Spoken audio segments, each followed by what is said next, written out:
Hey, it is 12 noon on Friday, which means it's time for this week's episode of State of Real Estate. I'm John Charisma. The show is brought to you by the Tampa School of Real Estate, and every Friday at 12 noon Eastern Time, we're masterminding to jumpstart your real estate career, to grow your real estate business. And what we're talking about today, this is going to be really something not just for people that are brand new to real estate, that don't know anything about real estate. You'll take a lot away from today's episode, but also for people that already have their license. Maybe you've been doing real estate for 10, 15 years, and just getting back to these basics here and this basic, simple understanding of how money is made in real estate might help you streamline your business. So that's what we're talking about today, how to make money in real estate. We're going to do some commission calculations, and we're going to talk about what it is that you've got to do to earn that commission in the first place. So I'm really excited to bring today's show to you today.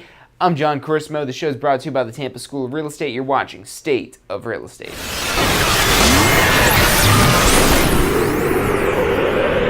You are watching State of Real Estate.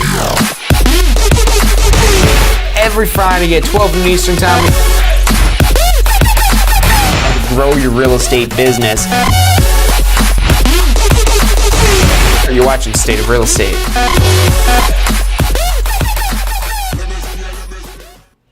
Hey, welcome back to this week's episode of State of Real Estate. I'm John Charisma. The show is brought to you by the Tampa School of Real Estate. Every Friday, 12 noon Eastern Time, we're here live, masterminding to jumpstart and grow your real estate business. So what we're talking about today is how to make money. Talking about the dollar bills, y'all. As they say in pop music. Oh man, that green marker is just not one we're going to use today. So the dollar bills, how do we go about getting them in real estate? How do we actually make money in real estate? What is it that we need to do? So first, I want to just run down some basic commission calculations. And so you guys out there that already know how to calculate commission, hang tight, because we're going to get into talking about the stuff we do to earn this commission and kind of, again, simplifying that, streamlining that to talk about how we can make more commission. But just so you know what it is that we're dealing with here and how this commission all breaks down. So we start with the sale price of the property.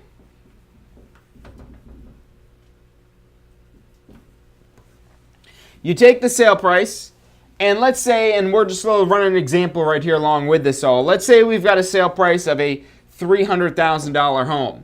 Now, why am I picking a $300,000 home? Well, $300,000 is about the average sale price in Hillsborough County currently. So this is a typical home sale, an average price home in Hillsborough County. This might be more expensive in your particular market, might be less, but the math is all the same. We're just going to switch out the numbers here.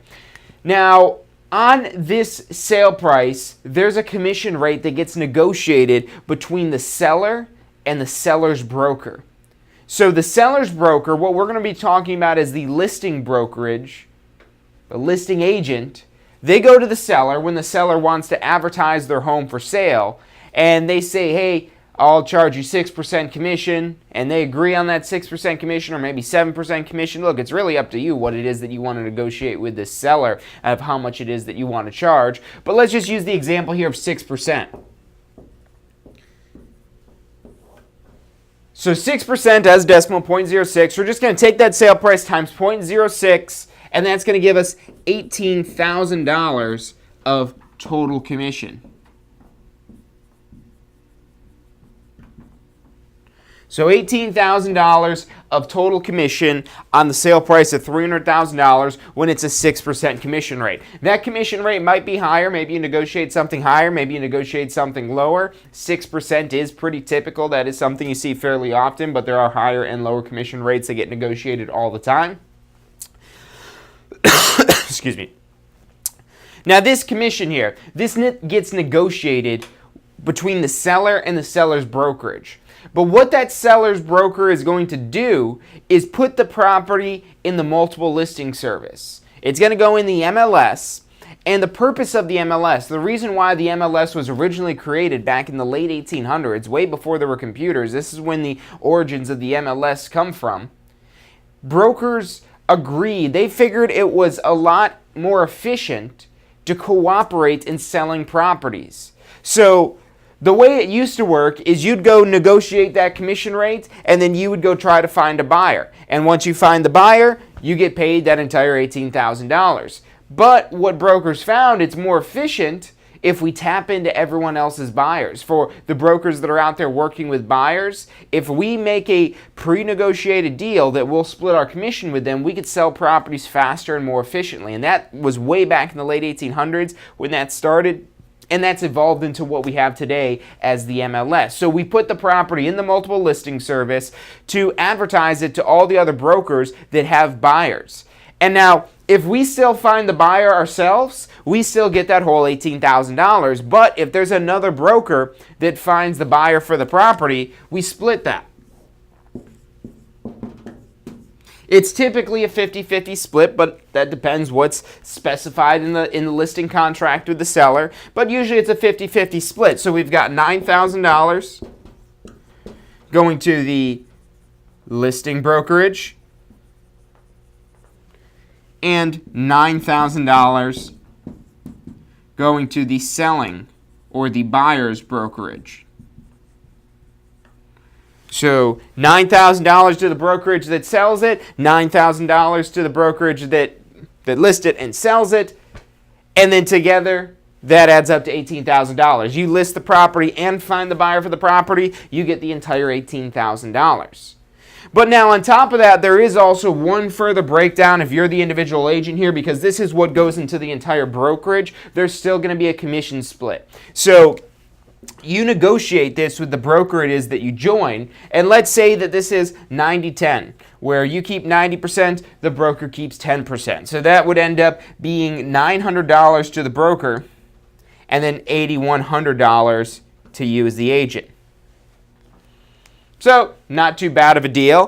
Maybe over here, this agent's got an 80-20 split where 90% goes to the agent and 20% goes to the broker.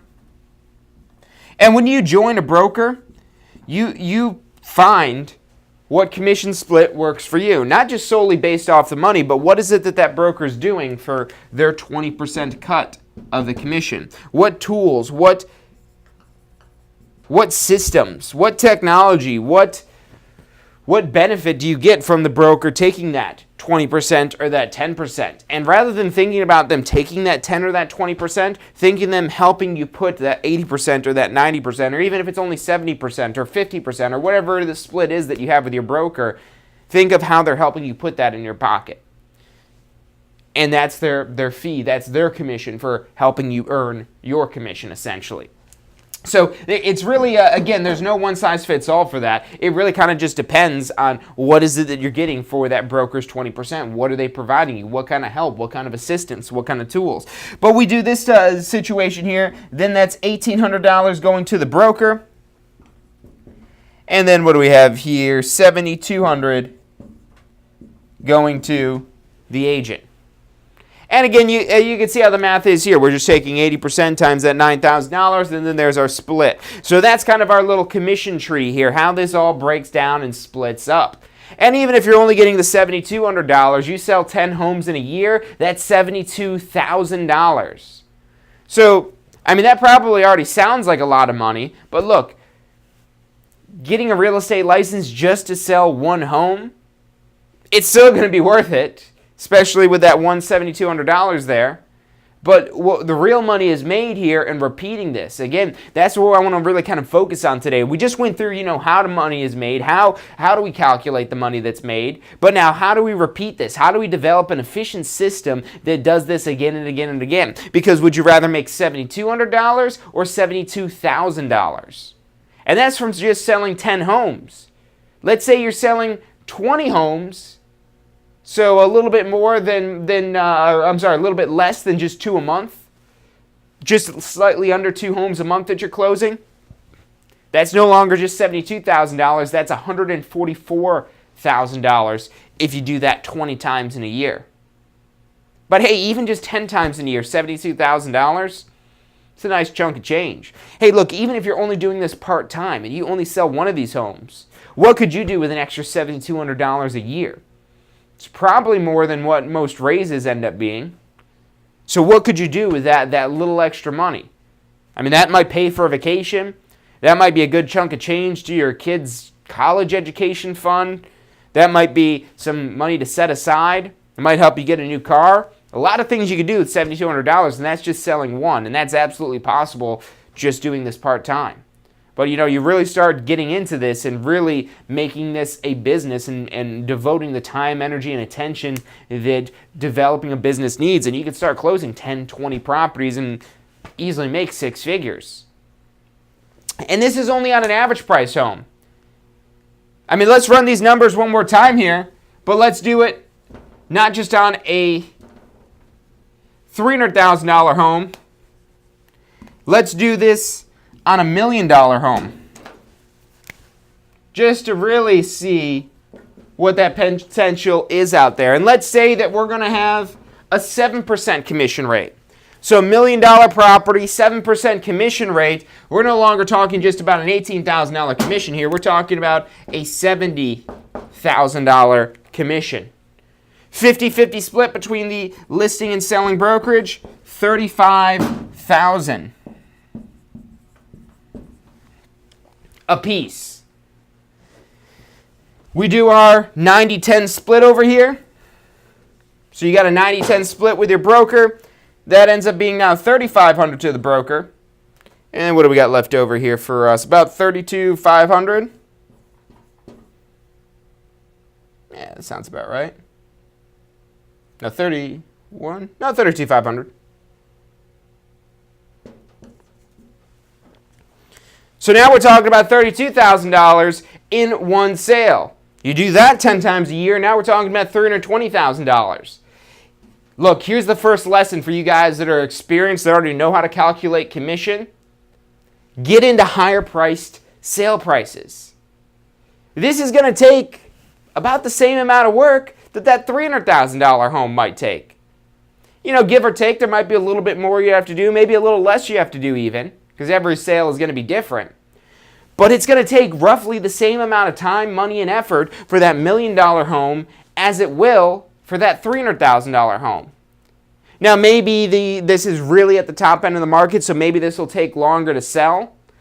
But hey, that's worth it when you're getting paid $32,000 at the end of the day versus $7,000.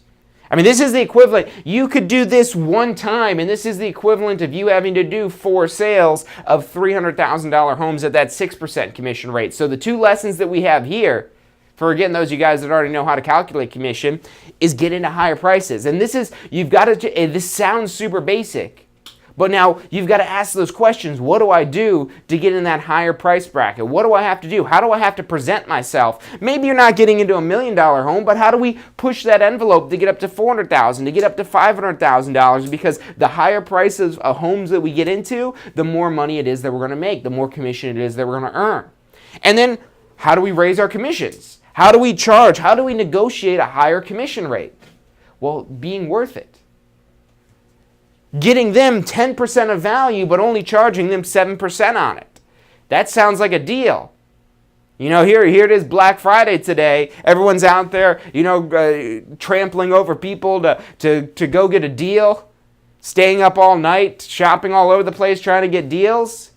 Look, we could offer deals to our clients every single day. Say, hey, look, I'll get you 10%. You just got to pay me 7%. But we have to show how it is that we're adding that value, what it is that we're doing to earn that 7%, and for it to still be a deal for them. So that's what you've got to think about if you want to give yourself a pay raise in real estate. How do you sell higher priced properties, higher value properties? How do you get higher commission rates? Those are the two questions. You do those two things, and then really the third thing, but this third thing is what requires the most work out of any one of these things, is doing this more, selling more properties. Now, you get into $1 million homes, there's a lot less properties at $1 million and above, and there's a lot less buyers that could afford the $1 million and above, so this does take a little bit longer, so you've got to weigh this out here. But going from $300,000 to $400,000, it's not a huge drop-off in the number of buyers. There's still tons of markets out there where $400,000 is a cheap home, depending on the neighborhood it is that you're looking at. So that's the question. How do you tap into those higher priced property values? How do you get a higher commission rate? And then how do you do this more and more often? So we're going to dive deeper into that But after this quick commercial break, so stick with us. I'm John Christopher. You're watching State of Real Estate. Have you seen what's going on in Tampa?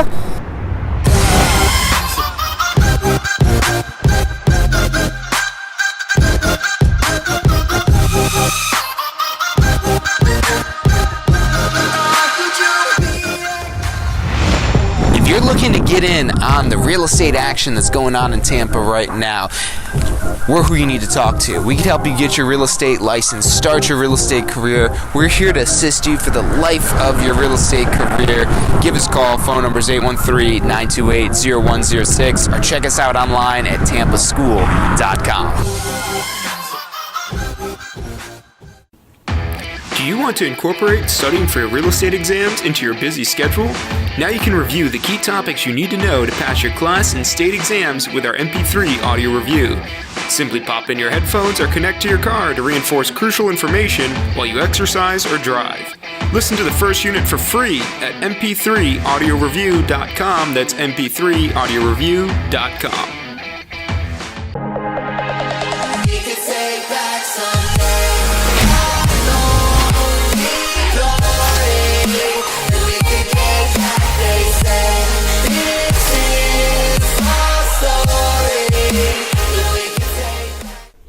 Hey, if you're enjoying the show today, which I'm sure you are, be sure to hit like, subscribe, post your comments, share with your friends and family. Thank you guys so much for watching.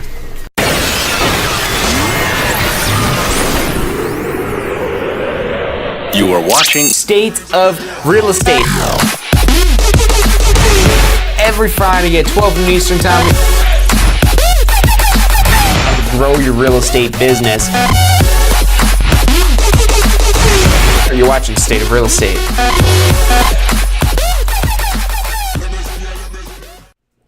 Hey, welcome back to this week's episode of State of Real Estate, where today we're talking about how to make money in real estate. What do you do to make money, and how do you make more of it in real estate? Now, we just went through and did some commission calculations, so you should be 100% fluent now on calculating a commission. But what we went through with this math, and this is why you've got to understand this math. You've got to be able to do this math inside and out, which most people, this is one of the first things they learn. Before they even come take a course with us to get the real estate license, they're learning how to calculate commission, because that's probably what prompts them to take the course. But look, you want to know this math inside and out so you know how you can manipulate these numbers to increase your pay at the end. And there's 3 ways you increase your pay in real estate. Number 1, higher priced properties. Number 2, higher commission rates. And number 3, more frequency and more volume. Doing this again and again and again, doing this more times. Those are the 3 ways, ultimately, that you make more money in real estate. So that's what I want to focus on now. How do we further define each of these 3 methods so you can figure out what it is you could do to not just make some money, but make more money now? And even if you're brand new to real estate, you want to be thinking about, okay, how do I make more money? Because no matter how much money you make, it's never enough. There's always more to be made. So, 3 ways we have. Number 1, higher prices. We'll say higher value properties. Again, number 2, higher commission rate.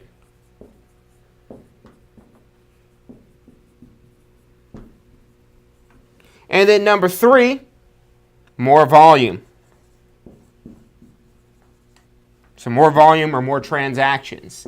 Those are the 3 ways to give yourself a pay raise in real estate, to make more money in real estate. So now, how do we get into these higher value properties? What is it we could do to tap into these higher values? So, number 1, we've got to know the market.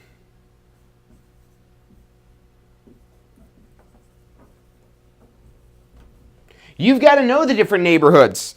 You've got to know what the average price points are for these different areas. Maybe not knowing each one of these neighborhoods inside and out, but at least having an understanding of where the higher price homes are.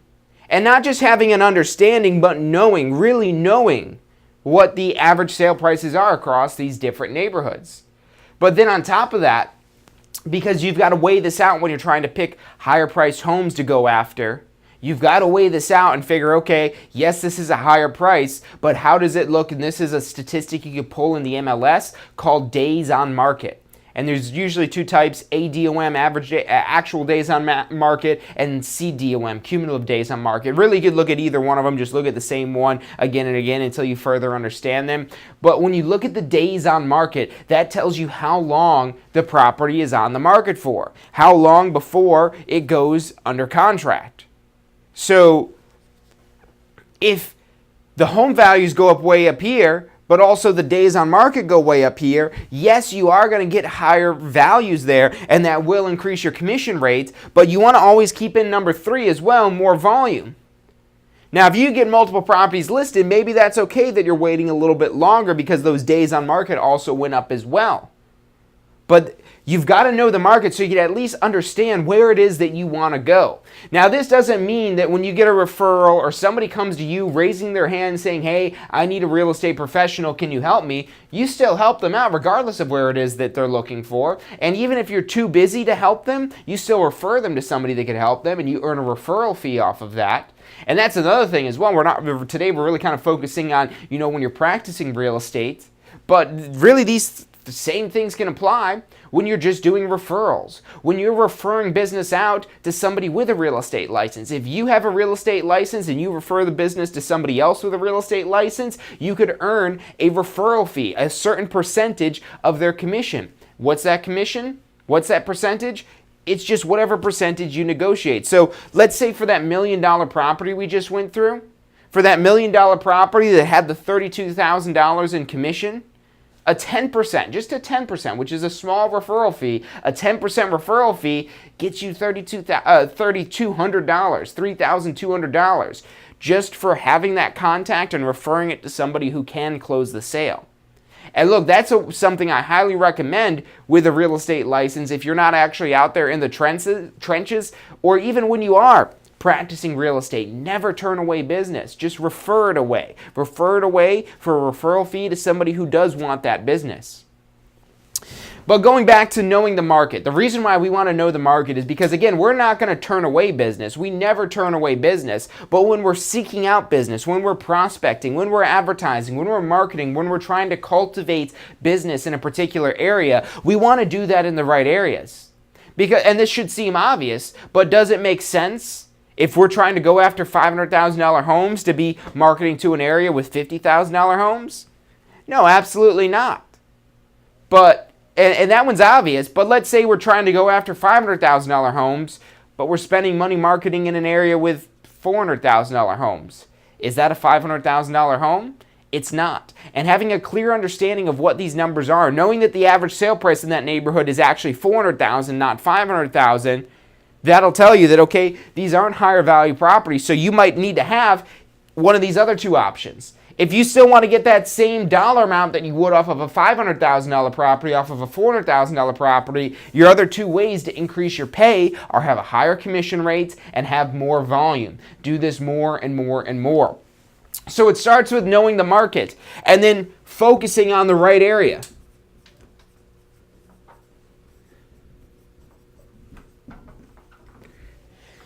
That's really all it is. This one's super easy to get into the higher value homes. You just got to know where they are and then focus your efforts on that area. You want instant results?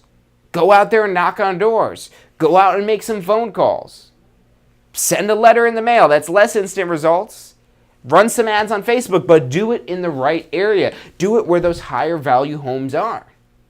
And not just looking at the average even, but then looking at where the values actually lie. Even though that average is $500,000, that just means that's where the average is. But that means there's values above that and there's values below that. If there's a big disparity, if there's a big range of values, that's where, again, you've got to take that into account and know that, yeah, just because the average is $500,000 doesn't necessarily mean it'll always be $500,000. Sometimes maybe it's $700,000, sometimes it's only $300,000. So you want to know the market and know what it is that you're getting into and then focus on that right area. Now, higher commission rates. How do we charge a higher commission rate? There's one way, one surefire way that is the number one reason why anyone would pay more for something. And it's more value. You want more commission? Offer more value. So how do you earn more value? Well, what is it that you're offering them? When you're negotiating this commission rate with the seller, and hey, let's go back to that example where you're charging a 7% commission rate. There's nothing saying that you have to evenly split that 50-50 with you and the other broker. You could keep 4% for yourself and pay out 3%. So now you're not just making 3%, not even just 3.5%, but 4% commission. And then you're paying out 3% to a cooperating broker. Hey, maybe you even keep 5%, you only pay 2% to a cooperating broker. Maybe you go test that theory, see how that works out for you. But look, when we want to charge, because what the seller's going to see is that our overall commission rate for us and whoever represents the buyer is this higher number. How do we earn that higher number? What if they have already interviewed somebody who said they'll do it for 5%? Well, what do we have that makes us worth that extra 2%? If they get the same exact thing from somebody else, why pay more? Well, it's because you don't have the same exact thing. And if you do have the same exact thing as somebody else charging 5%, you have no business charging 7%. Unless you have something that makes you worth that higher rate. Maybe that what's worth that higher rate is just you, just your knowledge and your expertise. But now the question is, how do we communicate that value? You have to offer more value, but not just offer it, not just have it, but communicate that higher value. Make sure that that you're not just telling them what's that higher value, but they understand what that value is. And so you really got to drill into then their dominant buying motive, their reason why it is that they are interviewing you. What is it that they're most concerned with? If they're most concerned with getting the higher price, okay, well, let's talk about those things that we're going to do that gets them the higher price. If they're most concerned isn't the highest price, because you'd be surprised how often people aren't as concerned with the price, but what dollar amount it is they actually walk away with. Now, okay, that's our focus. How do we maximize the dollar amount it is that they walk away with? Really the same thing almost as the price then. But then what if their dominant buying motive, what if their dominant reason for wanting to hire a real estate professional isn't about the price, isn't about the money it is they're going to walk away with, but making the process easy and simple? Now, it's still important that they get that highest price, and not everyone cares about it being easy and simple, but there's some people that do value it being easy and simple over the value it is that they walk away with. And those are the people that are going to be the easiest to sell on this value it is that they offer, but only if you're selling them on the right thing. If you're talking about how you're essentially making this process more complicated, even if you're still the better deal, that's not going to apply to them. So you've got to communicate with them and understand what it is that they need and then sell to that need. So communicating what it is that you offer that higher value for. Maybe it's the photography services that you're going to have on your property. Maybe you're going to do some drone videography and whatnot. But if you're doing that legally, you can't really do it unless you have that license. So maybe you've got to go pay somebody to do this. But maybe you know somebody that has a real estate license and also has one of those drone licenses, and now you don't have to pay them up front, but you could pay them a percentage of your commission. So now you're able to offer this higher value without having to pay any money out of pocket, because we're not going to get paid until this property actually closes. So any way it is that we can lower our upfront cost will make this easier, especially when we're first getting started. We don't have the money to invest up front. Maybe it's a better deal for you to just pay up front for this photography and drone services and things like that. But maybe you don't have that money to pay up front. So if this person has a real estate license, and that's for you guys out there that maybe you do have a photography business or a drone business or some business that feeds off of the real estate business. Now, you've got to keep in mind the Real Estate Selling Procedures Act, so title companies, lenders, things like that. You guys don't listen to this one here. But for photographers, for people that, stage homes and things like that, if you get a real estate license, you could actually get paid now percentage of commission. And the benefit here, because you're not going to get paid up front, you're only going to get paid if the property sells, but you're typically going to be able to command a higher rate because of that. So keep that in mind if you're thinking about getting a real estate license as well. But overall, when we're trying to negotiate this higher rate, this is what we've got to do. We've got to offer more value. Maybe a home tour video, maybe more open houses, maybe more ways to get more exposure on the property, to get the property sold faster. Maybe that's what they're more concerned with. Maybe it's not the higher price, maybe it's not the simplicity of the process, but maybe it's just the speed. That's another thing they might be concerned with. Charging the higher commission rate, this does get more complicated. Picking that higher value neighborhood, you just got to find it and then focus your efforts there, and that's basically it. But now charging a higher commission rate, this is going to require more thought and more intricacy on this part here. But it's really all about just offering more value and communicating those things that apply to that client.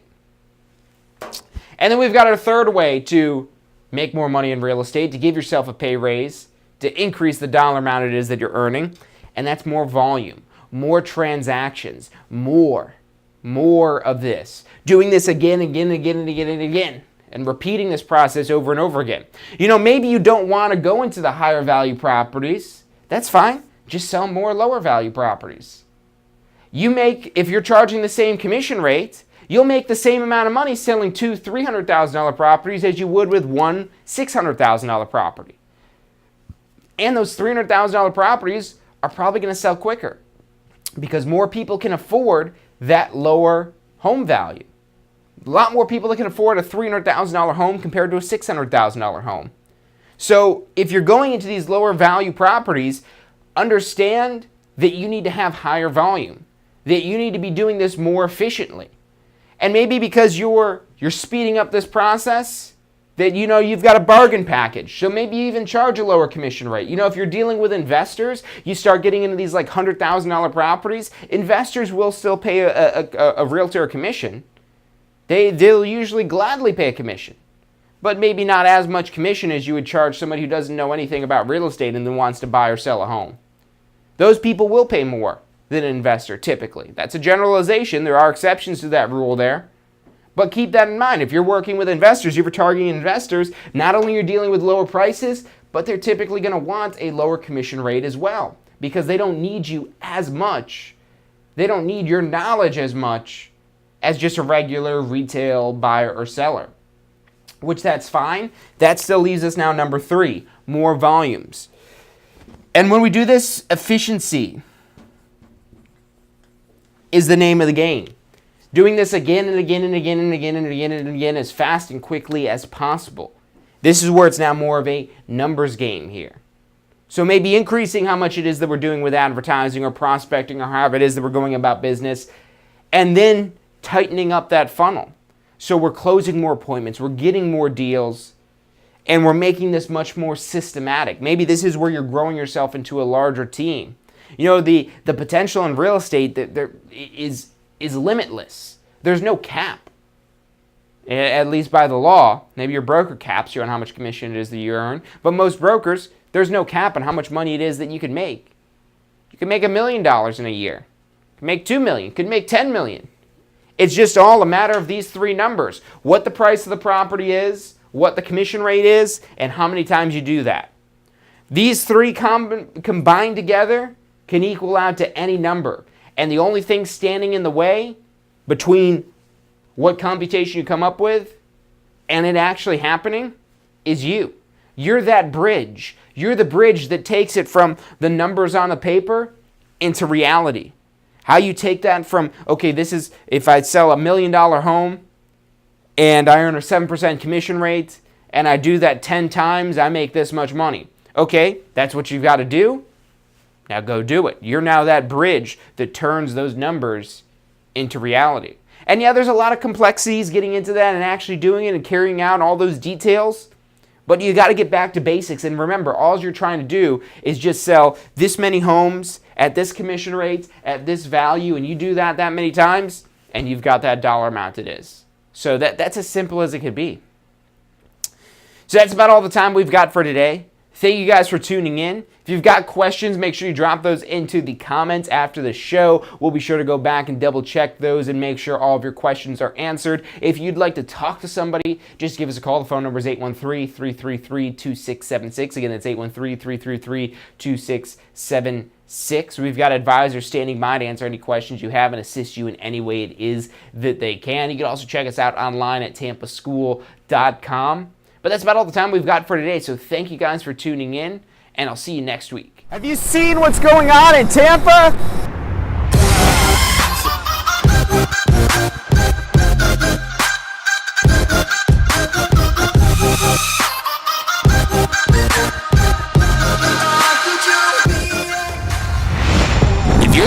get in on the real estate action that's going on in Tampa right now, we're who you need to talk to. We can help you get your real estate license, start your real estate career. We're here to assist you for the life of your real estate career. Give us a call. Phone number is 813-928-0106, or check us out online at tampaschool.com. Do you want to incorporate studying for your real estate exams into your busy schedule? Now you can review the key topics you need to know to pass your class and state exams with our MP3 audio review. Simply pop in your headphones or connect to your car to reinforce crucial information while you exercise or drive.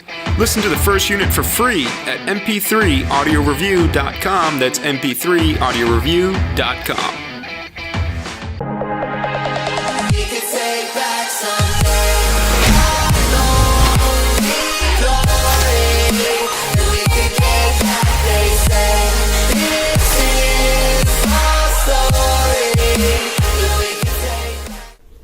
Hey, if you're enjoying the show today, which I'm sure you are, be sure to hit like, subscribe, post your comments, share with your friends and family. Thank you guys so much for watching.